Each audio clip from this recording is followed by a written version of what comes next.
अमित शाह का आज पूर्वी यूपी का दौरा। बीजेपी अध्यक्ष अमित शाह आज यूपी के गाजीपुर, उन्नाव और औरैया में चुनावी सभा करेंगे। मध्य प्रदेश के खरगोन जिले में कर्ज नहीं चुका पाने पर एक किसान की खुदकुशी करने का मामला सामने आया। उत्तराखंड में बिजली चोरी के एक मामले में मिलीभगत सामने आने पर रुद्रपुर विद्युत विभाग के 3 अधिकारियों को सस्पेंड किया गया। लोकसभा चुनाव के लिए अरविंद केजरीवाल आज दिल्ली में घोषणा पत्र जारी करेंगे। रामपुर से बीजेपी प्रत्याशी जयप्रदा ने बताया कि उन्होंने आजम खान को कभी खिलजी नहीं कहा। मैंने उनको खिलजी नहीं कहा है। यूपी के जौनपुर में पुल न बनने से खफा ग्रामीणों ने चुनाव बहिष्कार की धमकी दी। यूपी के अलीगढ़ में पुलिस ने मुठभेड़ के बाद एक बदमाश को गिरफ्तार करने का दावा किया।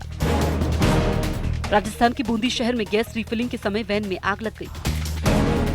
रांची में 3 बदमाशों ने एक आदमी पर फायरिंग कर दी, जिसमें वो बुरी तरह घायल हो गया। उत्तराखंड में केदारनाथ धाम की यात्रा इस बार श्रद्धालुओं के लिए मुश्किल भरी हो सकती है, क्योंकि केदारनाथ की पहाड़ियां अभी तक बर्फ से लदी हैं और मंदिर के आसपास जमी कई फीट मोटी बर्फ की चादर अब सरकारी एजेंसियों को डराने लगी है।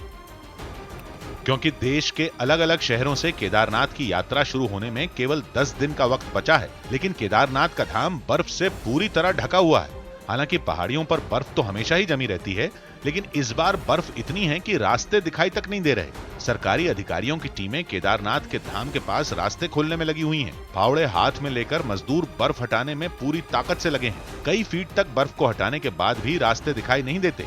मौसम ने इस बार ऐसी करवट ली कि जनवरी और फरवरी ही नहीं, बल्कि अप्रैल के महीने में भी आसमान से खूब बर्फ गिरी।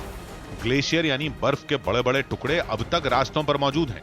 न्यूज 18 केदारनाथ यात्रा की तैयारियां देखने के लिए ग्राउंड जीरो पर पहुंचने वाला पहला न्यूज चैनल है। इस समय न्यूज 18 की टीम केदारनाथ पैदल मार्ग है उसका मुआयना करने यहाँ पहुंची है। सबसे पहले न्यूज 18 की टीम आपको ये विजुअल दिखा रही है किस तरह से ग्लेशियर जो है यात्रा मार्ग पर हैं। केदारनाथ के कपाट खुलने से पहले एजेंसियों को केवल पैदल यात्रा का रास्ता ही तैयार नहीं करना, बल्कि यात्रियों के लिए कई तरह की सुविधाएं भी तैयार करनी है।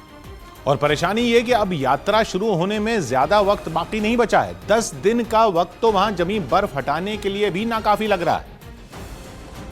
जबकि यात्रियों के ठहरने के लिए टेंट बनाने का काम भी यात्रा शुरू होने से पहले पूरा करना है। हर साल केदारनाथ के कपाट खुलने से पहले ये तमाम तैयारियां पूरी कर ली जाती हैं, लेकिन इस बार सरकारी एजेंसियां उम्मीद कर रही हैं कि तापमान बढ़े और बर्फ के बड़े बड़े टुकड़े खुद ही पिघल जाएं। लगातार इसमें काम चल रहा है, श्रमिक काम कर रहे हैं। कई जगह पर ग्लेशियर पिघल भी रहे हैं, तो 9 मई तक हम लोग उम्मीद कर रहे हैं कि मैक्सिमम जगहों पर रास्ता निकल के आ जाएगा। उत्तराखंड सरकार के कई महकमे एक साथ यात्रा की तैयारियों में लगे हुए हैं। अफसरों की कई टीमें केदारनाथ धाम के पास मौजूद हैं और हालात पर नजर रख रही हैं, लेकिन अभी तक हालत ऐसी है कि सालों पुराने बोर्ड ही रास्तों की पहचान का सहारा बने हुए हैं। इतनी बर्फ के बीच कुछ घंटे गुजारना भी चुनौती से कम नहीं है, लेकिन सैकड़ों मजदूर लगातार काम करके नए रास्ते बनाने में जुटे हैं।